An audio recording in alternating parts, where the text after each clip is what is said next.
Isang video skandalo kumakalat ngayon sa apat na sulok ng showbiz. Di umano, ang involved skandal ay isang nagngangalang Dr. Haydin at Shatrina kapag kumakanta sa loob ng kwarto. Tanto po ang kanilang video. Leron sa buko ng papaya. Lahat na naigusto, sisid lang ng bunga.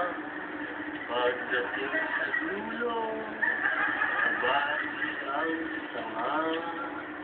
Tapos kapalaran, kumanap ng iba.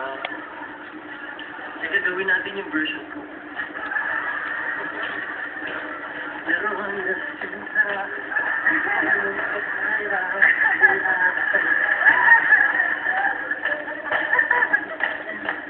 Napanood po natin sa telebisyon ang video skandal ni Dr. Haydin po at napag-alaman din na nag-public apology siya at ginawa niya yun sa hinaharap sa harap mismo ni Shatrina.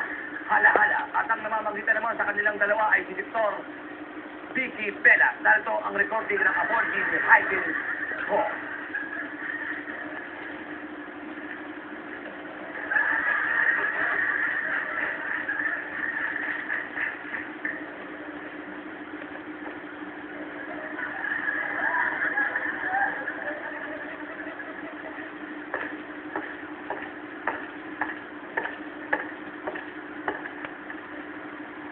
Hello, Shatrina. Hi, Haydin. Ipinagharap ko kayo hindi para mag-away, kung hindi para magkabati.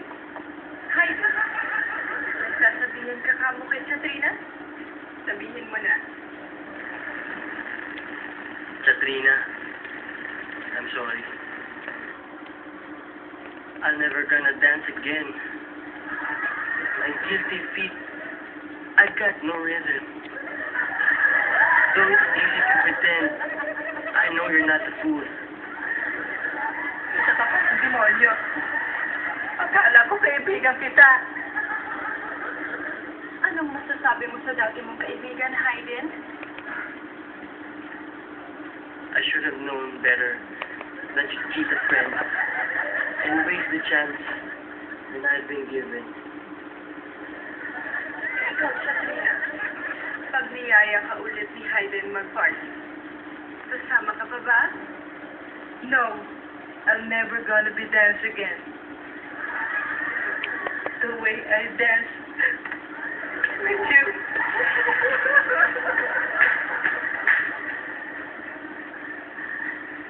Anong nararamdaman mo ngayon, Haydin?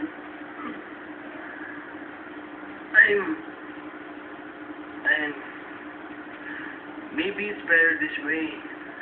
We hurt each other with the things we want to say. We could have been so good together. We could have danced together. But now, who's gonna dance with me?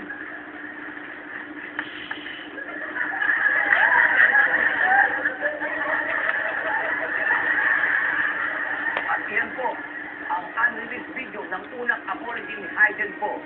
Dito niyo unang napanood. Ako si Martin Ondran para sa Loco Moco News Plus.